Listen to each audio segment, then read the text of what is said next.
siapapun yang masuk ke Kukar, masuk Tenggarong khususnya, itu kita akan rapid antigen. Ya, tidak peduli siapa dia.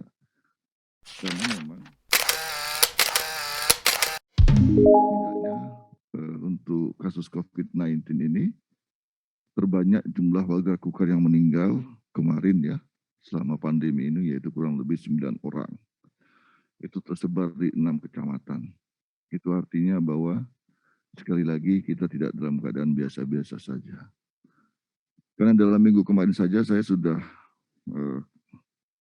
keliling ya, termasuk ke Wisma Atlet itu 2 kali, kemudian ke rumah sakit. Keadaannya betul-betul tidak normal ya, tidak normal, tidak rasional. Kenapa? Karena memang kapasitas Wisma Atlet yang tadinya hanya mampu untuk 174 orang, saat ini sudah kita paksakan, kita coba untuk optimalkan fungsinya sampai mencapai 237 misalnya. Karena memang tidak ada lagi tempat isolasi yang lain ya, yang memungkinkan. Kalaupun ada, kita perlu sumber daya yang tidak mungkin kita bisa penuhi. Nah, terkait hal itu juga yang perlu saya tambahkan, di rumah sakit juga seperti itu. Rumah sakit itu kapasitasnya rata-rata overload di atas 100%. Misalnya UGD itu biasanya cuma 16, sekarang sudah 36 orang. Kemudian juga ICU.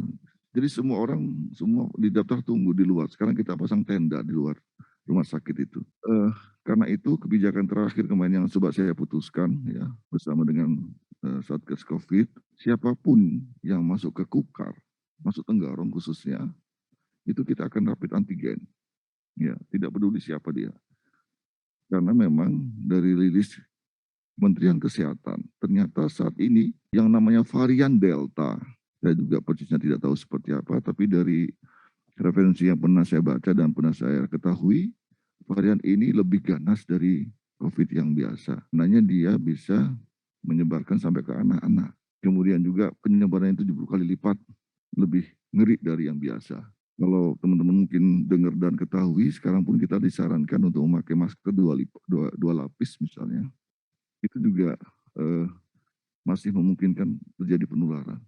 Oleh karena itu teman-teman, saran saya sih yang pertama tolong tetap di rumah saja kalau memang tidak diperintahkan untuk ke kantor.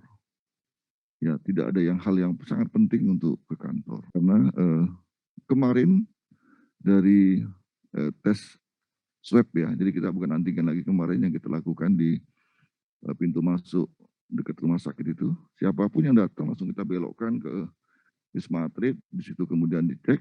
Satu hari itu ada 2 orang yang ternyata terkonfirmasi positif.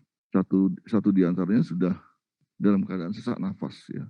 Ini menunjukkan bahwa ternyata memang benar analisa dan asumsi kami sebelumnya bahwa di antara banyaknya kasus COVID-19 warga kita di Tenggarong khususnya yang tertular itu lebih karena ada aktivitas dari luar, bukan dari kita sendiri. Ya, oleh karenanya saya minta tolong betul teman-teman bisa menjaga diri, menahan diri, karena melindungi diri dan keluarga itu lebih penting daripada sepertinya kerja tapi hanya membuang waktu yang sia-sia. Terima kasih teman-teman, mari kita tetap saling mendoakan. Semoga wabah ini tetap berlalu dengan cara ikhtiar yang banyak. Mungkin juga